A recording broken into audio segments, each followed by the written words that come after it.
again, everyone, and thank you for joining us at the Biblical Perspective for our live Bible study. So today we are on part two of a study that we're doing on the topic, Does God cause prophets to lie? So very exciting topic, Ruth. I'm looking forward to Yeah. your question. We did so much last week on part one, and I'm just excited to see what we'll be discussing this week in part two. So looking forward to that. Thank you everyone for joining us who are joining us usually, and for anyone joining us for the first time, thank you.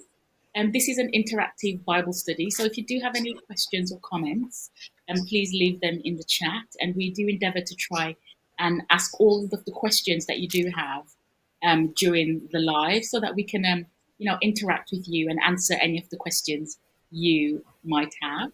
So I have with me today Pedro and Ruth and myself, Colleen, and we are studying with you today. So we're very excited that you could be with us. And what I will do now is let's have a word of prayer before we go on with the study. So let's. Dear Heavenly Father, be with those who are studying with us today. I pray that they will gain a blessing. And I pray, Lord, that your words, Lord, will be our words. And I pray that those who are with us will continue to grow and learn in understanding the Bible. Thank you for blessing us. Thank you for your word. I ask these things in the name of Jesus. Amen. Amen. So, Ruth, part two. Yes. Part two. Yeah, and it's interesting, right? Theme for those viewers who have not been here with us before. It's disturbing text in the Bible. And the topic this week, does God cause prophets to lie? So in our last discussion, we came to a point where these two kings, for those of you who missed it, a little bit of a recap, right? Where these two kings were preparing to go to war and consulted some prophets. Well, we know back in the day, for those who are historians, it was customary to do in their historical and religious context. And we saw that while there were 400 prophets that answered not 400 questions, but one question that King Ahab asked, surprisingly, King Jehoshaphat did not feel comfortable with what appeared to be a favorable answer, and he wanted a second opinion. So, Pedro, you were saying last time that to understand this biblical passage, we first need to clarify whether or not the scene that Micaiah described was real.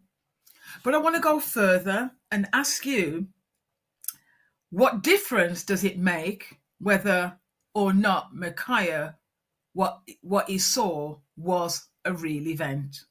Because last week there was some, I wouldn't say discrepancy, but there was some was it real? Wasn't it real?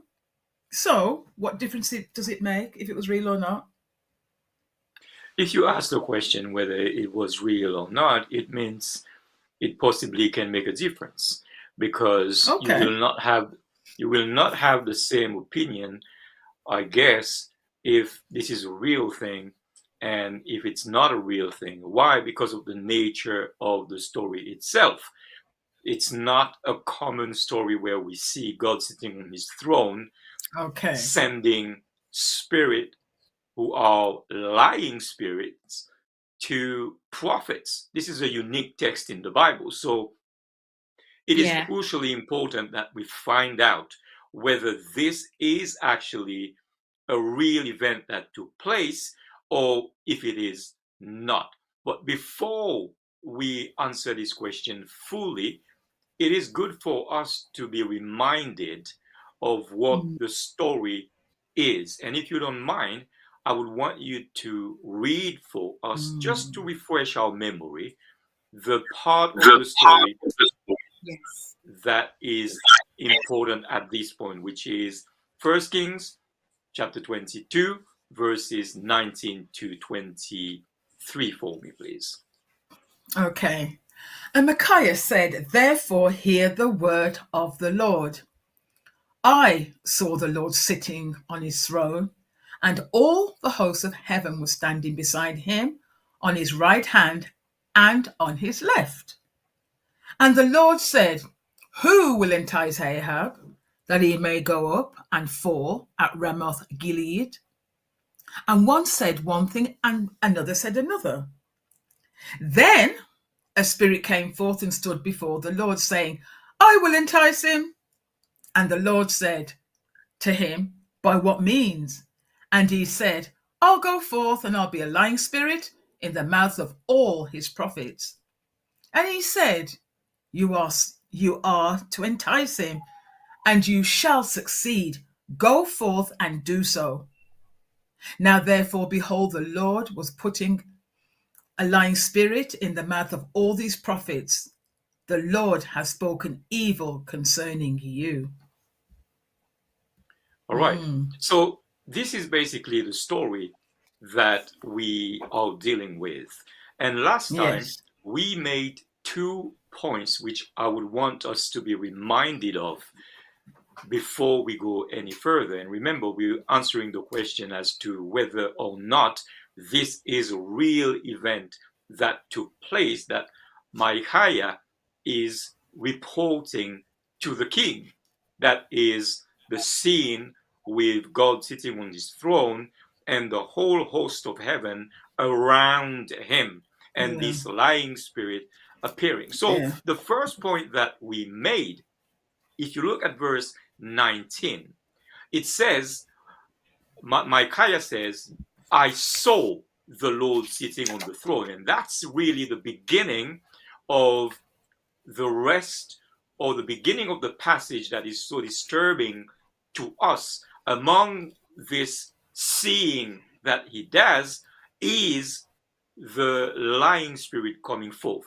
So the point we made last time from this expression, I saw, is in the biblical context, saying I saw from a prophet does not necessarily and actually mean that this prophet is witnessing a real, tangible, physical event with his own eyes. So he is not necessarily, and so far we haven't said it is or it is not, but we need to be aware that within the biblical context, and we had a few examples last time, it does not mean automatically that what is being said actually physically took place.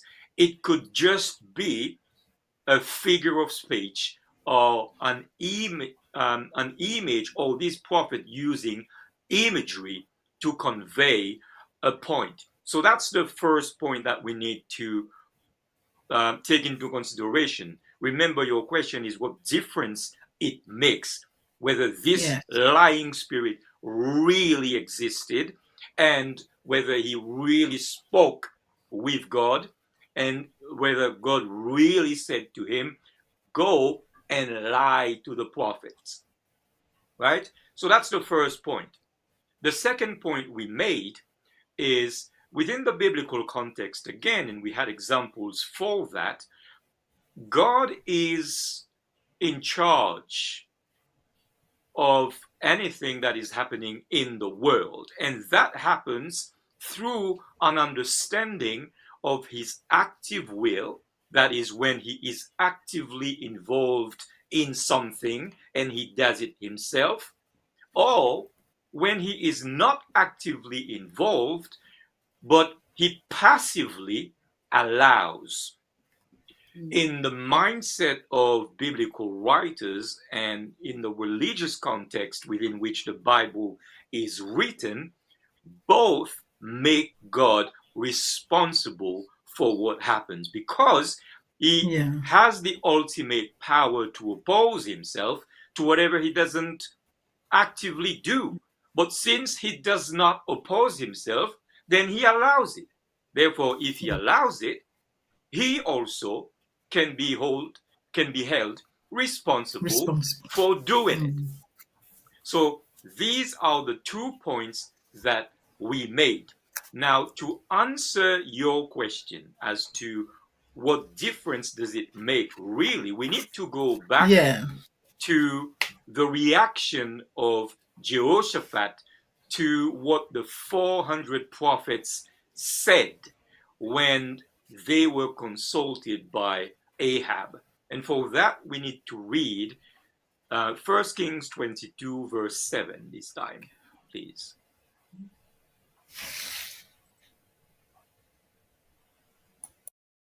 But Jehoshaphat asked, "Is there not also a prophet of the Lord here? We should ask him the same question." So, as I was saying the other day, the last time, the reaction of Jehoshaphat indicates to us that he did not feel comfortable with those 400 prophets speaking unanimously a positive word to King Ahab, telling him, yes, go ahead, go and do whatever you want to do, for the Lord is with you. In other words, what we are saying is Jehoshaphat's reaction leaves us to believe or think that he has noticed that something is wrong with these 400 prophets. And if something, I don't know what he saw, but if something is wrong with them, maybe what comes out of their mouth is wrong also. And also, Pedro, and we said that why did they have to be 400? Why did they have to be so many? Yeah, and this is an impressive number, isn't it? And we said the number 400 prophets, still within the context of Ahab's kingship, reminds us of what happened in chapter 18, 17, 18, 19 with Elijah, right? 400 prophets. So same, it's not the same 400 prophets, but it's the same King Ahab. Possibly not the same 400, but it's definitely the same King Ahab.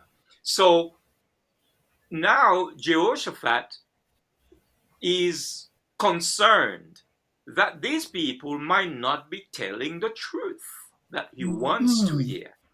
But his reaction is about who they prophesy for, who they speak on whose behalf they speak.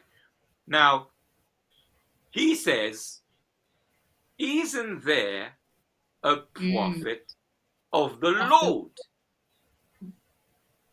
So if you think logically, what do you think Jehoshaphat was concerned about? That these the message are not of the Lord, they're of someone else, they're of Satan. And if it's not of the Lord, it's not a correct and true prophecy. And equally, he would have recognized what happened before with the prophets of Jezebel when Elijah, he would have heard that story, wouldn't he? And he knew that the prophets, their words didn't come to fruition. And as well, you got 400 to 1 because he was asking for another prophet. So he's looking for quality over quantity of the message. Something disturbed him that he didn't believe 400 prophets. That's all we can say. For now, from his reaction, that's all we can say. What we can say is something has disturbed his peace. And he feels that these people may not be speaking on behalf of the Lord. And this is important to notice in that story, because we're discussing whether God actually sent those 400 prophets. Sent a message through those 400 prophets. This is very important to keep in mind. And Jehoshaphat is not buying it. So No. if Jehoshaphat is not buying it, what's the point of God sending Yeah. That's a right. lying spirit through them? And I will develop more on this. Before, I want you to read verse 8, the next verse for me, please. The king of Israel answered Jehoshaphat, there is still one man through whom we can seek the Lord's will. But I So, despise him. yeah, go ahead, sorry. But I despise him because he does not prophesy prosperity for me, but disaster. His name is Micaiah, son of Imlah. Jehoshaphat said, the king should not say such things. Look how Ahab is answering Jehoshaphat. When Jehoshaphat challenges him about finding a prophet of the Lord, now Mm. this story becomes a bit clearer already. Something was definitely off with those 400 prophets. I don't know if it's how they were dressed. I don't know if it's the language they were speaking, although they all should be speaking the same language as Jehoshaphat, but I mean in style. I don't know if it were the ceremony around it, but something is abundantly clear that these 400 people are different from what a prophet of the Lord is supposed to be. And Ahab is saying, yes, man, there is one man. Do you hear that? Can you see that? One. He says, Yeah. there is still Still on. one man whom we can seek the Lord's will. What is he saying in effect? Listen to him. What is he saying in effect? That basically he knows that these 400 prophets are speaking foolishness, All right, and he we knows can that start. it's not the Lord's will.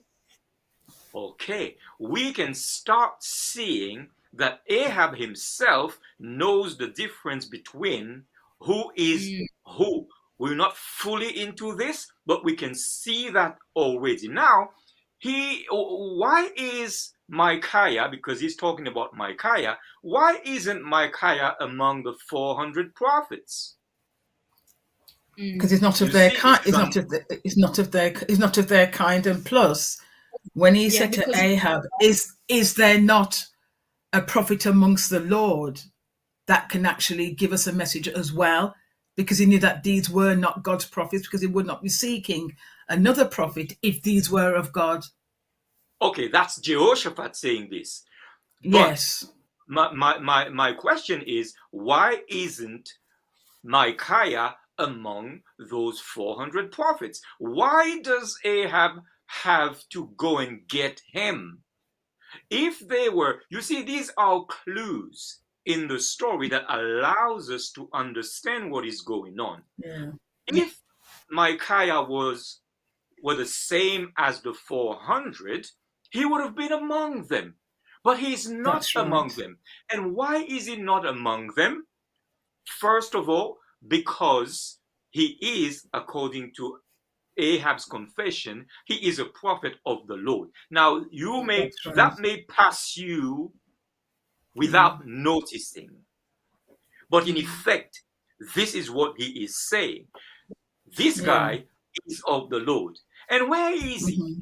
Well, before we go to where he is, Ahab displays mm, full Hmm. contempt Yeah, that's right. for this prophet of the Lord. Now, yeah. Yes, why does he, if he is the same as the 400, why does he not display the same contempt for the 400? These are logical thoughts that we need to develop because they are implicit in the text, in the conversation. He goes on to yeah, say, I hate this guy.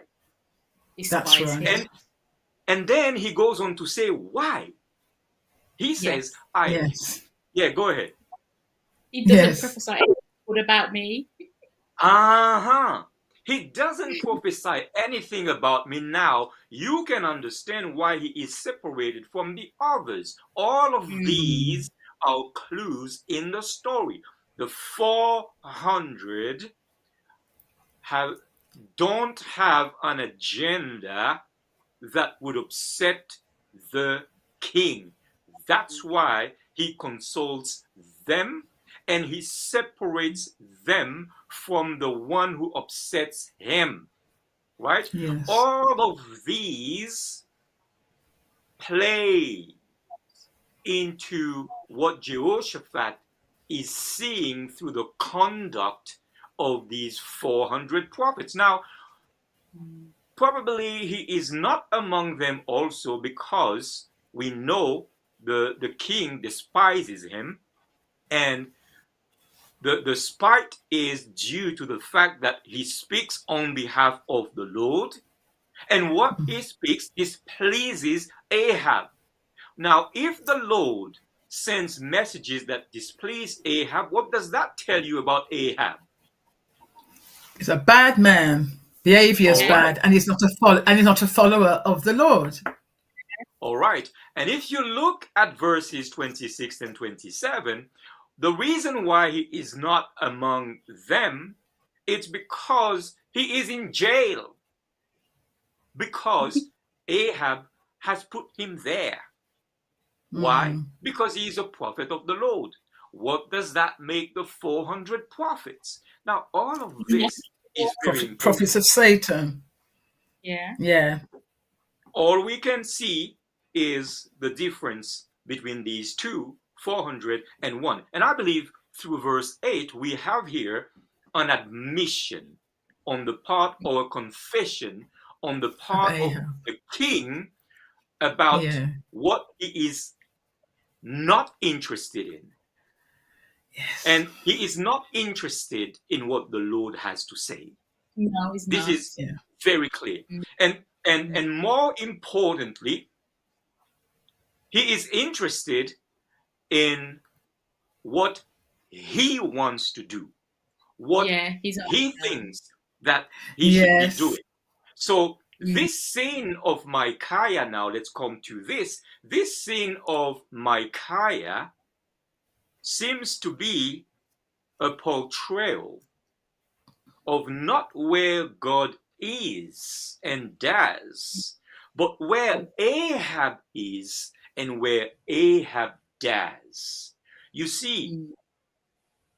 the 400 prophets having a lying spirit have a lying spirit because Ahab prefers Hmm. lies to truth. Yes.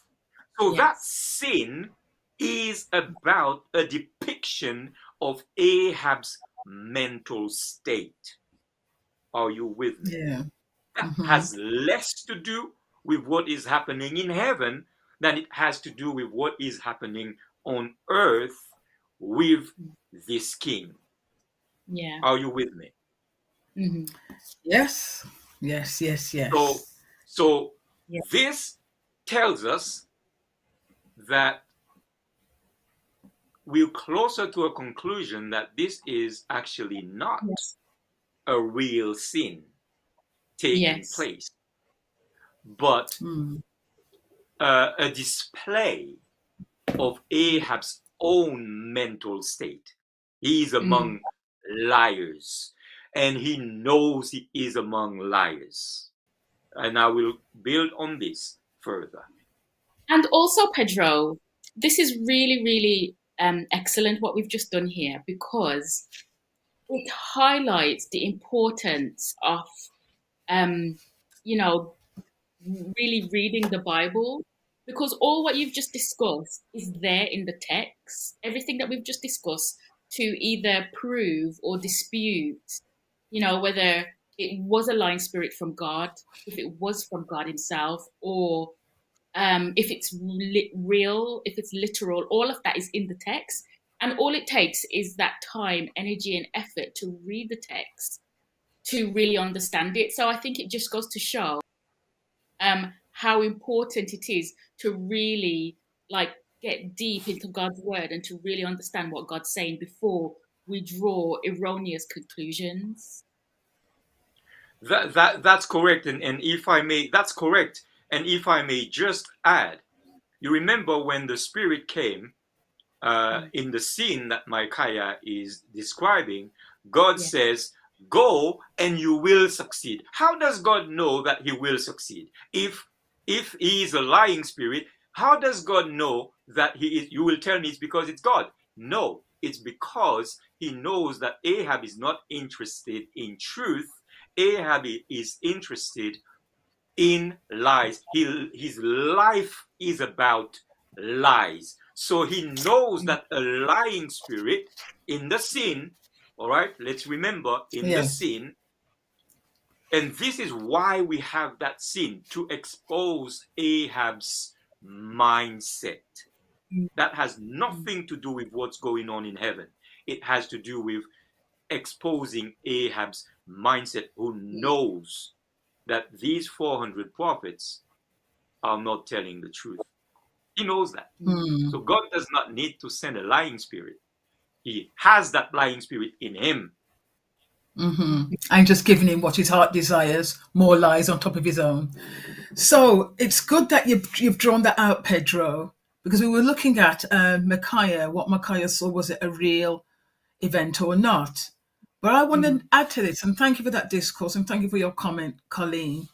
But how does this help, right, in us knowing whether or not God has in reality sent a lying spirit to these prophets? Understanding the true nature of this passage helps us understand and appreciate the Yes. character of God for who he is. Because a disturbing text like this, if we do not understand it, can disturb more than our spirit, but also our lives. Because we would not have been able to appreciate the truth that it conveys. So it Yeah. does help us to know that this is not a scene that is happening in heaven, but a display of Ahab's mentality in a way that Micaiah has done. Now, we've already made the point that Ahab is not interested in whoever speaks on behalf of the Lord. In fact, No. he jails the only one who speaks on behalf of the Lord, Yeah. he jails him, right? So we know that. I want you to read for me 1 King 22, verse 12, please.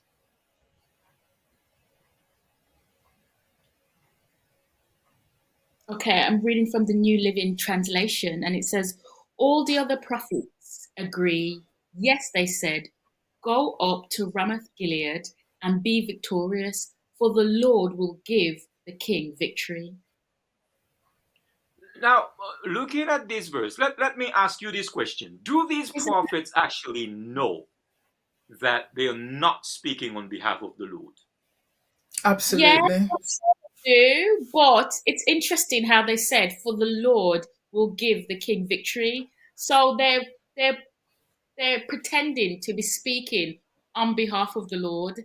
So they're trying to prove that they're real prophets when they're not. You see, this is what we may assume.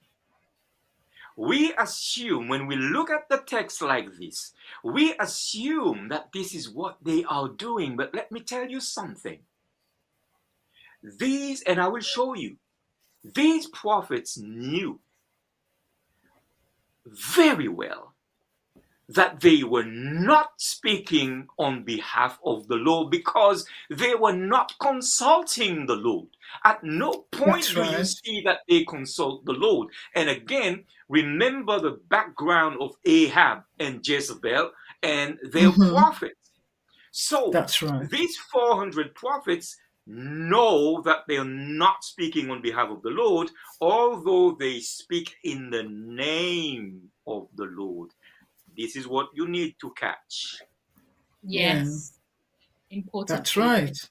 They know they're not speaking on behalf of the Lord, but they deliberately speak in the name of the Lord.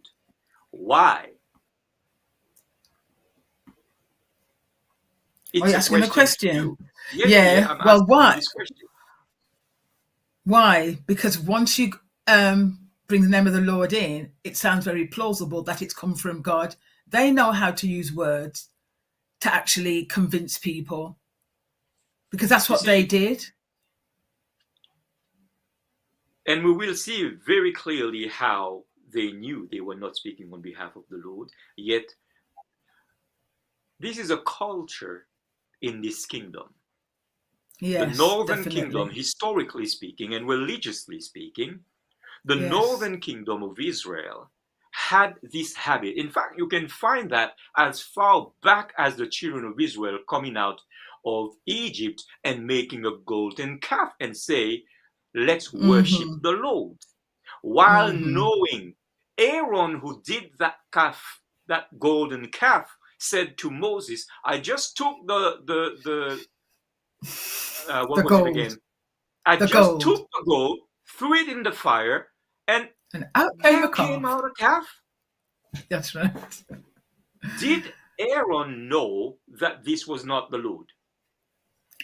Yeah. Absolutely. Because he Yet had when experience with him. yet but when he says to Moses, there came out the calf, he clearly knows, right? There is no doubt about this. But when he called for the worship, he says, let's have a worship of the Lord. So this is syncretism. When Mm. you take two things that have nothing in common and you blend them together, that gives you, in that religious context, like Aaron felt, some kind of cover and well being. I'm not Mm-hmm. participating, I'm not completely removing the load, but I can't hold the pressure of these people. I have to satisfy them. They might kill me, so let's blend the two together. Those prophets know that they live in Israel. They know that Israel belongs to the Lord. And they know that the concept of the Lord cannot be done away with completely. But they need to earn a living while they are not interested in the Lord. Right? So, what are they Mm-hmm. going to do? They're going to mix the two together. Mm-hmm. And I stop at this point to say, you think that is happening just in Bible times? We would be No, happening surprised if we analyzed our life. right here If we today. analyzed our life, we would be surprised as how much this syncretism is going on in Yes. Christianity. We don't want to Yeah. do away with Jesus. We don't No. want to do away with all the stuff in the Bible, but at the Mm-hmm. same time, we can't openly get Satan stuff, right? So, That's what right. are we going to do? We are Combine. going to do syncretism. Yes, go ahead. Yeah, that's all I said. Sorry, combine them. We're just going to combine the two. So, those 400 prophets knew they were not Mm. speaking on behalf of the Lord. But at the end of the day, Ahab is the one who feeds them. Remember, That's again, in the story of Elijah and the 400 prophets of Baal and 450 prophets of is it Ashtarte or something like this, or Asherah, one of those. Yeah, the text says those prophets ate at their at table, Jezebel's table. Yeah. which means which means their sole purpose and goal of existence was to appease the religious aspect of their lives in terms of um, bringing oracles from God, when they knew Mm. that these people were not interested in God and they themselves were not interested in God, but there was a void to fill, so they did. So you can now see that that story is quite clear. Mm. in terms Yeah. of what is going on. So Yeah. read now for me 1 Kings 22, verse 13 and 14, please. Then the messenger who went to summon Micaiah spake to him, saying, Behold, the words of the prophets are unanimously favourable to the king. Please let your word be like the word of one of them, and speak favourably. But Micaiah said, As the Lord lives, whatever the Lord says to me, I shall speak it. Okay. Now look at that. Then the messenger who went to summon Micaiah spoke to him, saying, Yeah. Please let Behold. yeah be like the words of the other one of them and speak favorably. I want you to notice a couple of things in this. So they first sent for him. He's an officer, the Bible says. He's going to get Micaiah from jail. Remember, if you read verses 26 and 27, that's where he returns after he spoke to Ahab. So that's where he came from, right? Okay. Now, whoever went to get Micaiah, that officer is also aware of what is going on. Can you see it in the text? Yes, He is definitely. aware that those 400 prophets are lying. They are not of the Lord. And you can also see another thing that I want you to notice in this.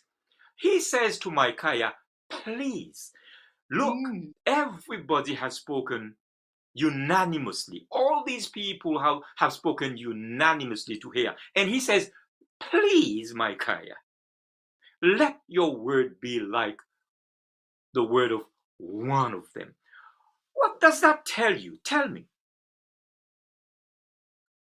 That there's a conspiracy to just say whatever the king wants to hear, and there's no desire to hear what the Lord has to say.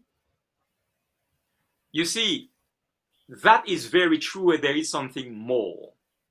That means this is a practice that is going on, and that's probably why Micaiah is in jail in the first place, because he refuses to go along with that, right? That's right. On a daily basis.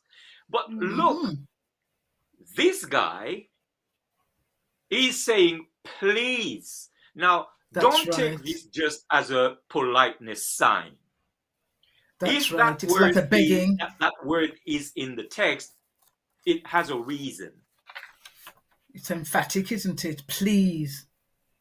He is feeling for Micaiah That's because he right. knows that Ahab does not like him. And probably he's the That's one right. who put Micaiah in jail in the first place.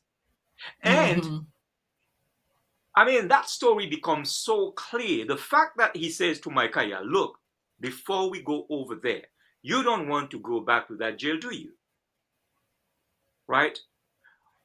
All I'm asking you to do for your own good, Micaiah, for your own good, Mike, please, for once. And you think I'm exaggerating. This is why the word please is in there. This guy felt for Micaiah. And he's saying, let it go, man. Let Ahab has his way. Just say what, and then you're not going to be there. You causing you that pain. That's why this word please is there. So this is one more person in the plot who knows exactly what is going on, who knows that Yes. this is a lie. So Jehoshaphat he's from the south, he doesn't necessarily know, but he can clearly see something is off. He can clearly see something is wrong. Then you have the 400 prophets, they clearly know they're not speaking on behalf of the Lord. And then you have Ahab, who clearly says, I'm not interested in what the Lord has to say. I just want to hear what I want to hear. And then you have this officer who clearly begs Wow. Micaiah to go along with what these prophets are saying, because he knows these are two different types of people. That's That's a right. lot. That makes the story clear to the point that you start to begin to believe God does not need to send a lying spirit in reality, That's right. because everybody knows what is going on and everybody knows it's a lie. Everybody knows the whole truth. And now, what Micaiah is saying is what in this text? What is Micaiah saying? He's saying, no, I'm not gonna say that. I'm gonna say whatever the Lord wants me to say, and I'm not fussed about the consequences. All right. Yeah. In other words, he is I saying, can't I'm going to lie. give him, yeah. Hmm. In other words, he is saying, I'm going to give him TBP anyway, regardless. I'm going to The give biblical him the perspective. biblical perspective. I'm, All right, I'm going to Pedro. give him, I'm going to Oh, give him the biblical that's perspective right. Yeah. regardless. He Mm, knows that this guy is feeling for him, and he knows the consequences of Mm. not going along, but he is devoted to the Lord. This is a contrast that the text wants to make right there between this one man from the mouth Hmm. of Ahab. There is one man and the 400 prophets. You see, the way the Bible writes, you need to be acquainted to it in order for you to see sometimes what is implicit but Mm. real in the text. Now, I want you to read for me. After we said that everyone seems to know what is going on, I want you to Yeah. read verse 15 for me, please. okay, I'm reading from the Revised Standard Version, and it says, "And when he had come to the king said to him, Micaiah, shall we go to Ramoth Gilead to battle, or shall we forbear? And he answered him, Go up and triumph. The Lord will give it into the hands of the king." Did he not say, and we've got, today we need to finish this whole thing. Yes. Did he not say he was going to say whatever the Lord tells him to say? Yes, he did. But Yes. when you look at his answer in verse 15, isn't he saying exactly what the other prophets are saying? It looks as though it's Absolutely. on the same thing, yeah. So you may ask yourself the question, what's going on here? Well, what's Mm. going on here is explicit in verse 16. Read that for me, please. From the King James Version, and the king said unto him, How many times shall I adjure thee that thou tell me nothing but that which is true in the name of the Lord? How interesting. The New English Translation states, the king said unto him, How many times must I make you solemnly promise in the name of the Lord to tell me only the truth? And finally, the New Living Translation, but the king replied sharply, How many times must I demand that you speak only the truth to me when you speak for the Lord? That is it in a nutshell. Drop the mic. All right. So Mm-hmm. you would say, wow, what does that tell us about That's King right. Ahab and that That story? he that he well and knew. He well and knew. It is, as you look at those different versions here, he says to Micaiah, how many times have I made you swear to tell Mm-hmm. me but nothing but the truth? Yes. But look, Micaiah just told him exactly what the 400 prophets told him, That's right. and he is going on a rant. And Yes. I think the New English the New English translation says, "How many times must I make you solemnly promise in the name of the Lord to tell me only the truth?" Look, Right. This guy, Yes. King Ahab, knew It just perfectly from the absolutely. beginning, before he asked the question to the 400 prophets, what they were going to say. He knew they were lying, and he knew they were never supposed to tell him the truth in the name of the Lord either, because that's why he pays them. That's And at right. the same time, jails Micaiah. Are you Mm-hmm. with me? So, Mm-hmm. where is the need then for God to send a lying spirit when the guy At knows 400. very well, and not only him, the whole kingdom knows Mm. that these people are just liars, and they did not start lying with that question. That's what they do every day. So now you Yeah. can see that again, this sin has nothing to do with God. Micaiah Mm-hmm. is just using imagery to, as I said last time, convey one particular point, this time to Ahab. Mm. Just one point to Ahab this time. So there was no need for God to send a lying spirit. But I will tell you more about what that imagery of the lying spirit is actually about. Now, I want you to, no, before you read that for me, um, yes, go ahead. Yeah, because I want to ask you, right? Because it's interesting you brought all that out, and poor Hayab, right? He just told the whole world that he's a liar and he believes lies over truth because he himself said, "I'm telling you now, just tell me the truth because I know these 400 are lying." But he couldn't say that. He came to this one man and said, "Tell me the truth that I am going to die in battle." But we'll get to that anyway. So, Pedro. so no, no, no. Before you go that you go to your next question. Now, can you see how God did not need a lying spirit to deceive Ahab? No, he Yeah. didn't. Because Ahab lived, as you rightly said, in lie. Now, what is a deception? A deception is when you are made to believe something that is not true Hmm. and to take Yes. you in a different direction from the truth, Yes. and you fall for it, right? Because if Hmm. you don't fall for it, it's not a deception. That's Mm. right.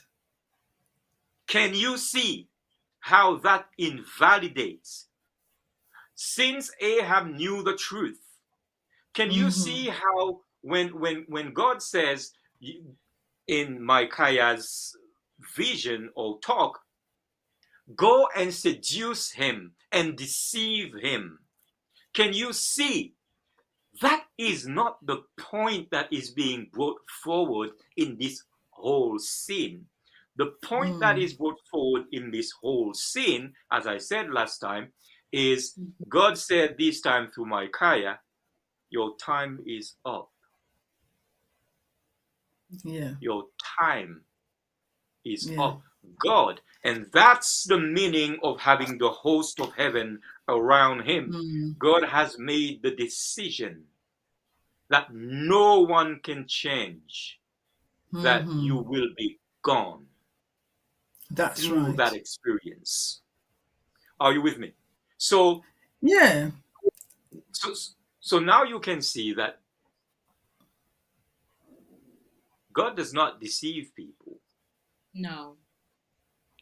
but people do what? Lie and deceive each other and use People, God and use God as a tool to make their lies become truth in the eyes of in the ears of those who want to hear it, Mm. even though they know it's a lie. you can go even further, and let me not extend too much on this because we have 10 minutes and I do want to finish on this. You can Okay. see that throughout this entire episode, actually, Ahab had every opportunity to walk back to the Yes. truth. Yeah. Go to your next question. Yeah, because it's wonderful what you said, and I know we've run out of time really, but I hope you will get through these questions. So what is this disturbing text, Pedro, in 1 Kings 22:23 about then? As I have said, I mean, read it for me, please. Read it for me, and I'll make the point Okay. quickly.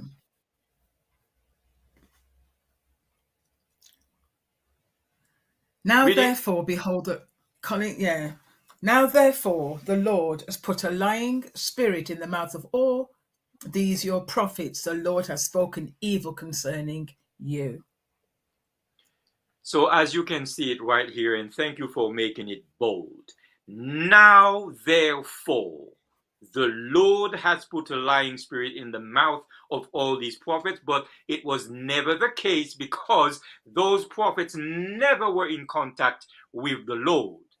But what is important here is the Lord has spoken evil concerning you. What this disturbing text is about is that little part at the end to say God was passing judgment on Ahab for his abominable conduct that has lasted too long. The lying Mm-hmm. spirit is just a visual to expose to him his own mindset and to say, if it's lies that you like, God is going to allow you to be taken by it. Mm-hmm. Are you with me? So that was Yeah. a judgment upon his life through the very means that he decided he was going to use to live his life. And again, I say, everyone in this story knew exactly what was going on. Everyone in this story knew it was a lie. But God had allowed, and this is the point now, God had allowed them to be trapped in their own lies. And that is what the text is about. The point is not on the lying spirit, but on the fact that Ahab's syncretism is going to cost him his life this time because God had enough of him. This is what the disturbing text is about.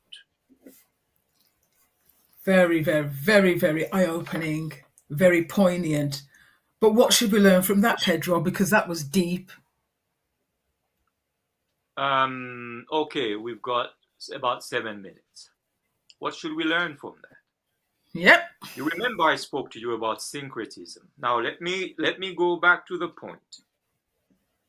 God allowed Ahab to be taken by his own choice,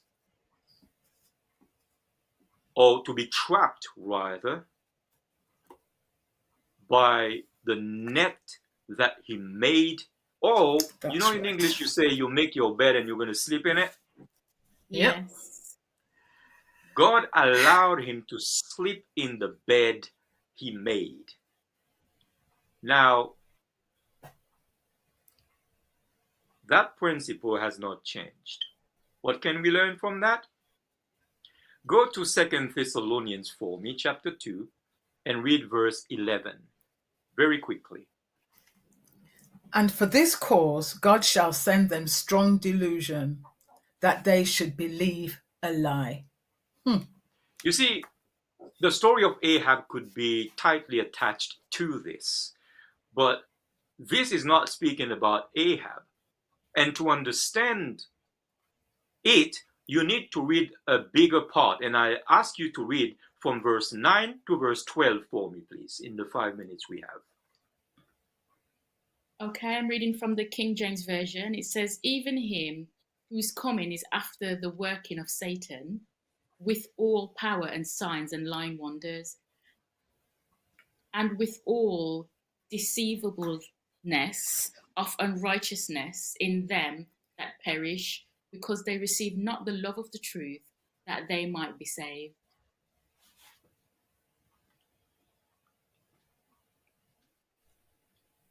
And for this cause God shall send them strong delusions, that they shall believe a lie, that they all might be damned who believed not the truth, but have pleasure in unrighteousness. What can we learn from that? Paul is making this warning, and he is saying, when you actively involved yourself, when you actively involve in that which is not true, you are basically filling yourself with a lying spirit. You are filling yourself with deception.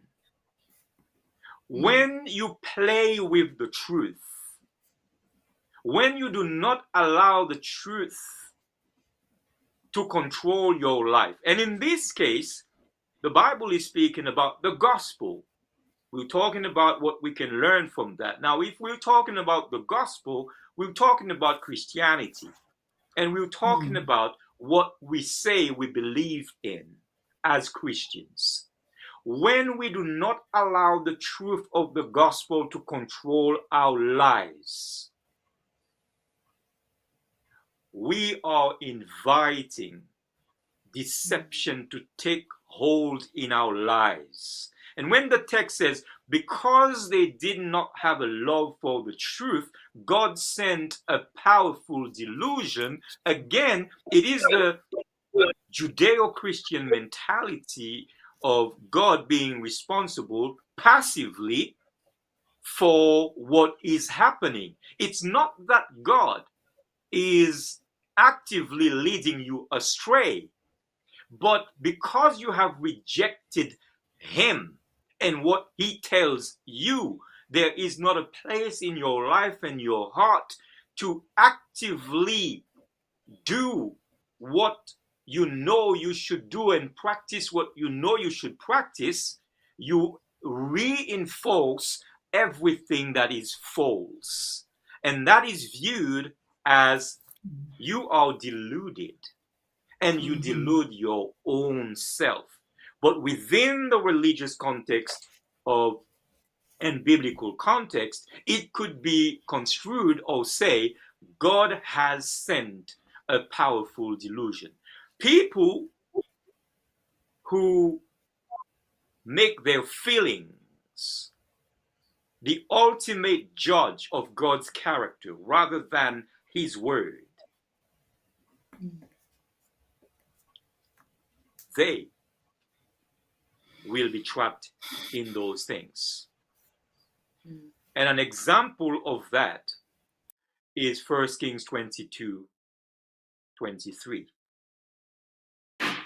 We can learn from that the truth is for us to practice in our lives when God reveals it to us. And if we don't, a powerful delusion will take us away. We will even believe that what at some point is what we're doing is the right thing to do.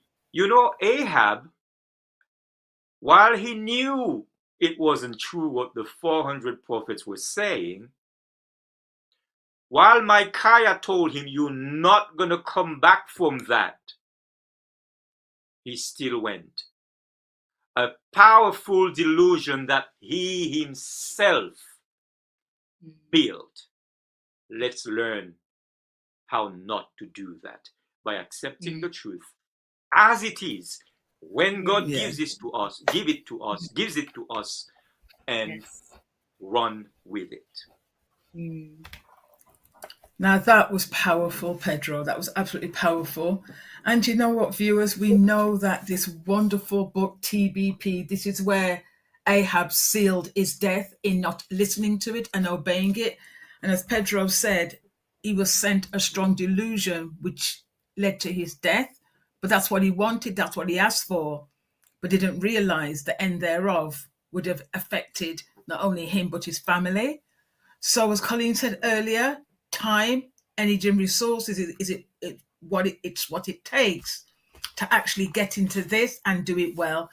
So until next week, we're on a new topic next week. Have a blessed, life-free week, and may God bless you all. Thank you.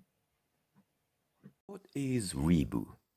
The Research Institute for Biblical Understanding, a learning and training center for all those who want a deeper, stronger, clearer, and more informed understanding of the Bible in all its various and important aspects.